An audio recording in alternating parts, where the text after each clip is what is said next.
Welcome to another episode of the Quarantine Life. Ever experienced the feeling of disappointment on your photos due to bad weather? Traversing to faraway places to experience magical sunsets, but the weather forecast ain't right? Today, we are going to talk about a simple photography hack that will help you improve your photography.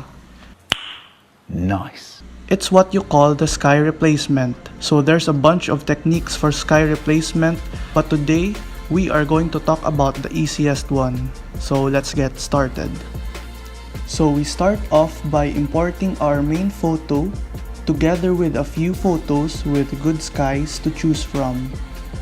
If you don't have a right sky photo, you could always download in stock websites. So the first step is to press Ctrl and J together to create layer 1, and you could throw the background layer into the trash bin. So next is we use the quick selection tool located at the side. As you can see, it is easily selected by the quick selection tool because the color of the sky is mainly white. And now you press Ctrl X to delete that white sky. And now you choose from your choices of skies. We are going to try this one first.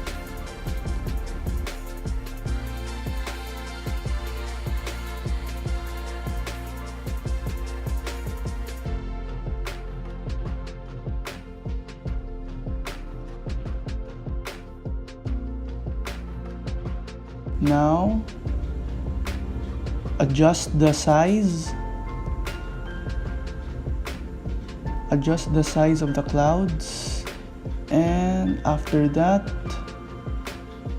you simply drag it down to layer 1.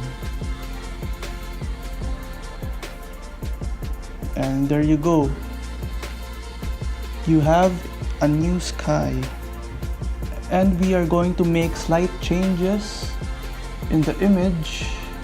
You could select the auto contrast and auto color to make the second photo blend with the first photo.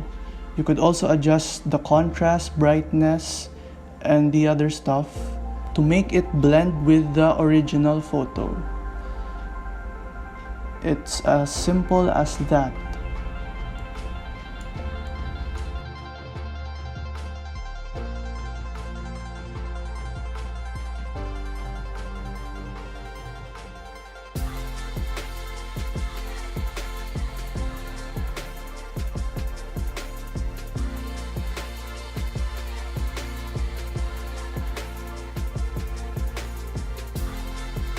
And now we are going to do small changes on the original photo. We are going to use the quick selection tool again, and we are going to soften the edges.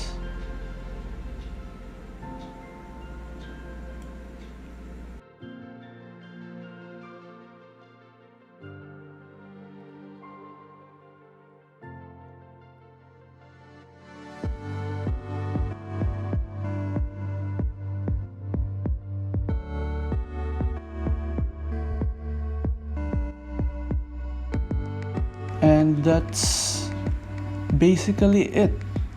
You could also try on other skies and choose which one would fit best on your photo.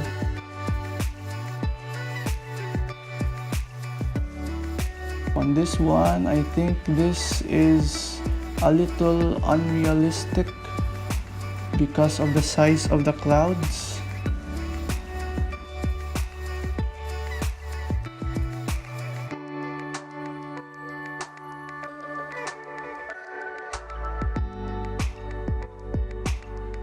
And on this one, it also matches the photo.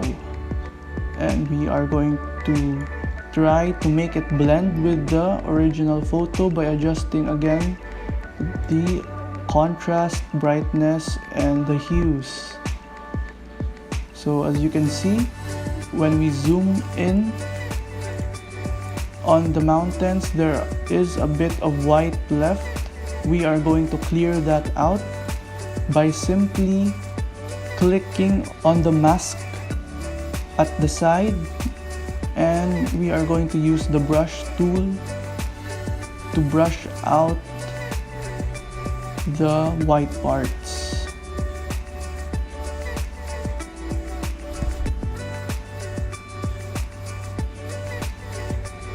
And there you go. You be the judge on which sky is better. For my preference, I prefer the first one. Here's the pre-sky replacement photo, and here's the post-sky replacement photo. I think it makes a huge difference on your photo. So this is a little technique that we could use if you want to improve your skies. You could always use the sky replacement method to beat the bad weather. And that's for today's video. If you like the video, don't forget to subscribe. I post new videos every week, and I'll see you on the next one.